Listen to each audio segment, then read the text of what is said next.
Kajian kita adalah kajian kritis berdasarkan Al-Quran dan hadis, diperkuat dengan data. Jadi, kajian kita berbasis pada dalil dan data. Karena itu, siapkan Al-Quran dengan pikiran terbuka. Banyak orang bisa mengeja, tetapi mereka tidak bisa membaca.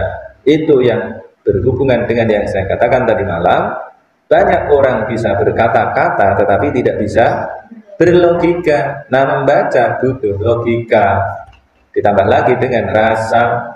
Jadi kalau kalian mau memahami teks, terutama teks Al-Quran, karena ini adalah firman Allah dengan sastra yang tinggi sekali, maka kita harus menggunakan logika dan rasa. Kenapa kok harus menggunakan rasa? Tidak cukup hanya dengan logika, karena Al-Quran adalah syiar tingkat tinggi. Kalau bahasa Indonesia, Al-Quran adalah syair tingkat tinggi. Nah, syair itu berasal dari kata sya'uro. Sya'uro itu artinya merasa. Berarti sudah pas banget kalau kita membaca Al-Quran tidak cukup hanya mengerti arti perkata, tetapi harus menggunakan logika, harus menggunakan rasa bahasa. Karena faktanya banyak orang yang bisa berkata-kata tetapi tidak memahami maksudnya.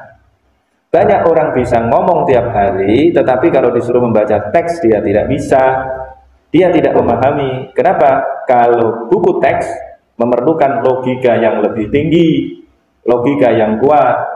Nah, membaca Al-Quran tidak cukup hanya dengan logika yang kuat, tetapi harus menggunakan rasa bahasa, karena Al-Quran adalah sastra tingkat tinggi yang tidak pernah tertandingi. Orang-orang yang mampu untuk membuat sastra tingkat tinggi disebut sebagai syair, penyair. Syair berasal dari kata sya'uro. Sya'uro artinya merasa. Kenapa disebut dengan syair mereka itu? Karena mereka punya rasa yang berbeda dengan kebanyakan orang. Nah, Al-Quran ini adalah mukjizat untuk mengalahkan karya sastra yang dibuat oleh para penyair, Asy-Syu'ara. Maka di dalam Al-Quran ada surat Asy-Syu'ara.